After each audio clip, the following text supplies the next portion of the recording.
Hi, welcome. I'm Ryan Manno. This is iHeartWellness. I am so thrilled to be sitting down with Dr. Christopher Saigal. He's the Vice Chair of Urology at UCLA Health. Doctor, welcome. Thank you.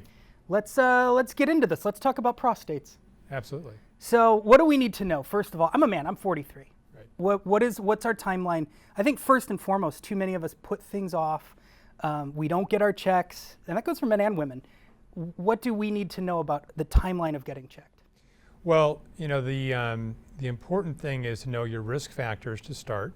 So if your father had prostate cancer before the age of 65, or maybe a brother, if you're African American, you may be at higher risk for prostate cancer. So it may be a good idea to start screening at age 45, get a baseline check. Okay. At that point, your PSA test, which is the blood test that we use for prostate cancer screening, that PSA test should be below 2.5. Okay. And then if you're of average risk, we recommend that you start at age 50. Okay. And then continue annually or every other year until the age of 69. All right. And we do recommend that people actually stop screening as they get older, because the benefits may not be as useful for them as they get older. There can be some harm. So it's important to start young and do your screening, and then at some point you can say you've graduated. Now, when you say benefits, what are you referring to when you say the benefits aren't as prevalent for them as they get older? What do you mean by that? The chance of you dying from prostate cancer, which is the second leading cause of cancer death in men. About 35,000 men will die this year of prostate cancer. And when we started doing the screening with PSA, there was a really remarkable drop in the death rate from prostate cancer because we catch it early and we treat it. Got it. And that allows a man to live a normal, healthy life. Have the tests, maybe speak to this. Like, I feel like I've seen things where you can now do it through the mail. I mean, I don't know, you probably don't, buy into all of that, but have they gotten better, easier? Like, where are we at with the ease of this? Well, screening has two components. One is a blood test, and then there's also a component of a physical exam, which is to examine the prostate with a finger. But the blood test is the most important thing. A lot of men are hesitant about having a rectal exam, so at least get the blood test done. And there are different labs that do it. They're all over the country. It's easy to access. But sometimes the assays are a little different. So if you're getting tested at one lab, stick with that lab. Gotcha. So you don't have different readings, or just due to the way that the test is being done by different labs. Yeah. Why are men, maybe this isn't so much a medical thing as more of a psychological thing, but what are we so afraid of? What's the stigma? Yeah. I think that men in general are concerned when they hear about their pelvic health, Right. because there's sexual function they think about, urinary function they think about. It sounds like something's at risk there. They don't want to talk about it, and we often find that it's their partner who gets them in for screening. And married men live longer. It's interesting that have a lot of studies on men with cancer. Men that have partners tend to live longer. I think because the partner does get them in and make sure they do their checkups. And for those of us lucky enough to still have our parents, I think that's another one too. My mom is always like, "Have you had your checkup?" Oh, for sure. So I get it coming from both sides. For sure. Yeah. It's true. It is true. What is your approach? What sets you apart, doctor, in terms of your approach to a patient, somebody who's just starting on their journey, maybe that's been diagnosed? Yeah.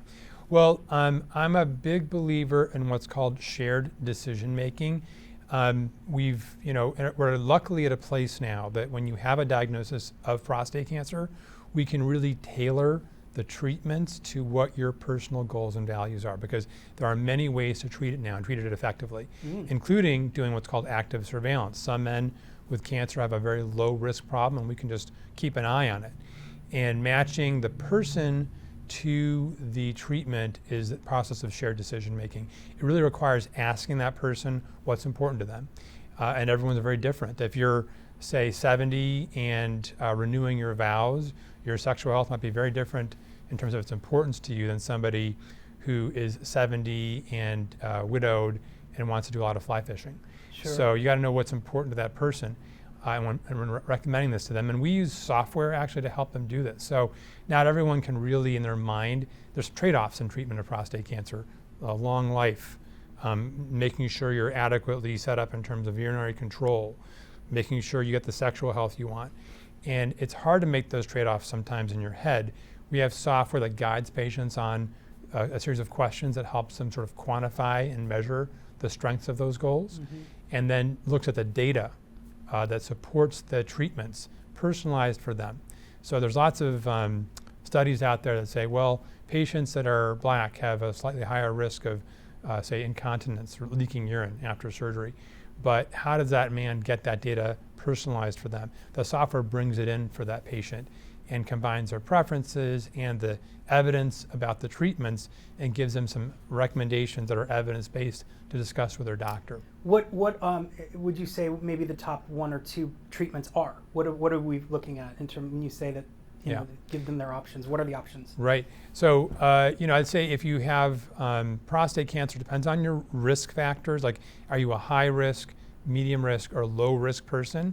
So a person that has, let's say, what's called intermediate risk prostate cancer, they can choose from surgery, which is done typically with the help of a surgical robot, and or they could have radiation therapy. There's different ways to deliver that. You can deliver that using an external beam, lying on a table, putting seeds into the prostate that emit radiation therapy called brachytherapy. Yeah. That's crazy. Yeah. It's very precise. How cool is that? Yeah. Wow. And there's some people, we can still observe them depending on their preferences with regular MRIs and blood tests. So those are kind of the mainstays of treatment. Sure. Low risk patients that have a very low chance of dying of prostate cancer, we recommend that they have active surveillance being followed by the doctor with blood tests and imaging tests and sometimes new biopsies. And then for high risk patients, sometimes we combine treatments to help them have the best impact. Yeah. You mentioned software that helps. Obviously, you can't really look at anything today without hearing about AI. Is that something that has benefited you guys in terms of what you do? Whether it's software or something coming down the pipeline? Yeah, no, we're all excited about the promise of AI. I'd say that the software we use for decision making, which is called Wiser Care, is an example of using an intelligent agent to help people manage data to make good decisions. The idea that AI can help us in other ways is certainly on the horizon. At UCLA, for example, we use AI prediction algorithms to, when we're doing treatment of the prostate that's focal in nature, so putting a needle into something and heating it up or freezing it, which is for some patients a good idea. We use the AI to help us predict how big a burn or a freeze we have to do. It does better than conventional radiology, sort of drawing a circle for us. So there's new ways that we can use AI to improve on what humans do with data. Yeah. Is this something that's unique to you guys? Like, is this something you developed or helped develop? I mean, is this a unique thing to your practice? Both of those software interventions I just mentioned to you are based out of UCLA. Wow. But at least Wiser Care is available more widely across the country. UCLA licensed it across its IP to a company, and essentially it's available to folks across the country. And the same thing with the AI-based software that helps you do a better job of treating people focally. So what you're saying is come see you. Well, yes, that's what he's saying. I'm happy to take care of patients. Go see him. Yeah. It's really good. Yeah. What about prevention? What's your advice on that? Is there anything that helps? Yeah. You know, it's interesting. Prostate cancer is such a prevalent, common problem. And there are epidemiological data that we try to look at to say what makes a difference. Some of it has to do with nutrition. There's looking at like things that are heart healthy. We're on iHeartRadio. Heart healthy things tend to be better for men in terms of reducing the risk of prostate cancer. That is maintaining a good body weight, eating whole foods, and certainly exercise. Patients that have that kind of profile tend to do a little better, certainly before being diagnosed and reducing their risk, and even after diagnosis.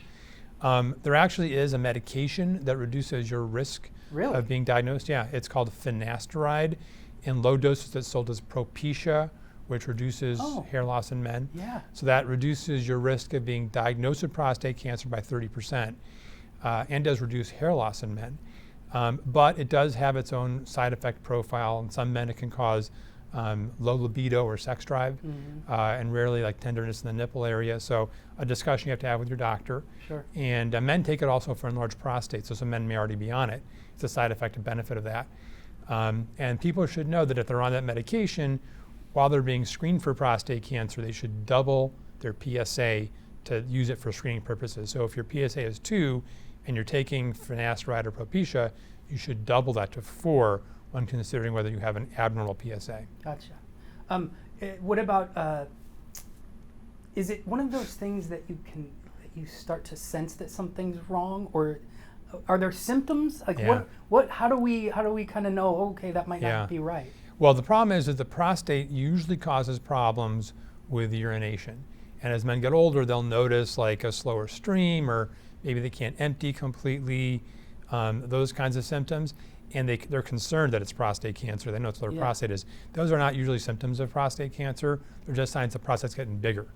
And as you mentioned, if you're doing blood tests, you're going to find that cancer before it causes physical symptoms.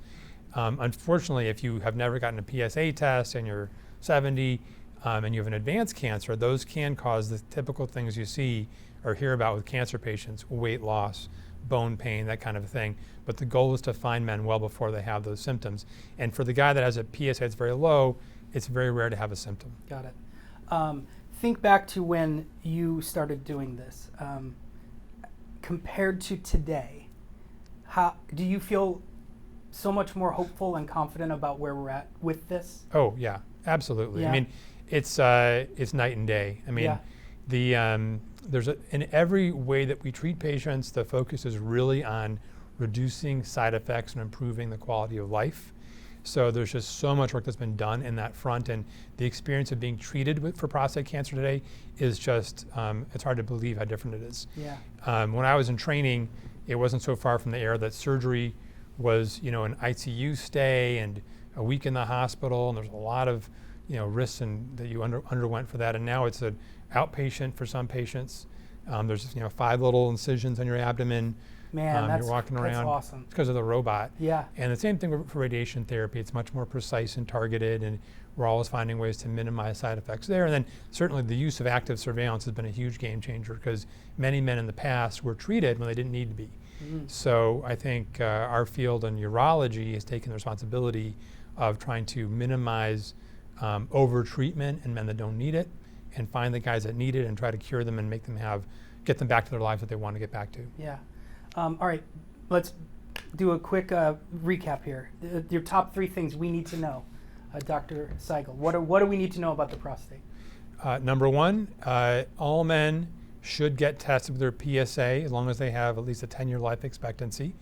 And if you have a risk factor, get it done at 45, if not, age 50. Number 2, knowledge is power. Don't be scared. We are well aware of all the things that men worry about with prostate. We're experts at helping you through that. No reason to be afraid of seeing the doctor. It's just the start of a conversation. And then number 3, if you do have prostate cancer, I'd say go to a center of excellence. Go somewhere where they have lots of experience. They don't just see every patient as a widget. They've got a unique view of you, can listen to your goals and values and tailor treatments for you. Yeah, great.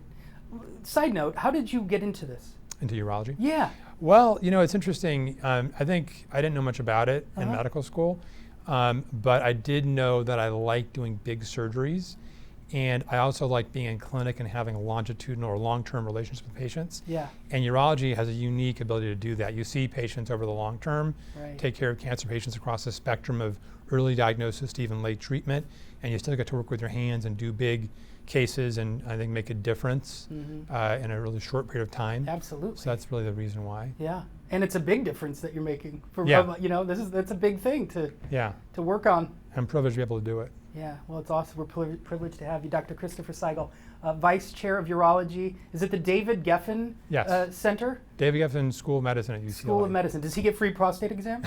No comment. Okay. We are so happy to have him here. Thanks to UCLA Health. I'm Ryan Manno, iHeartWellness. Thanks, doctor. Thank you.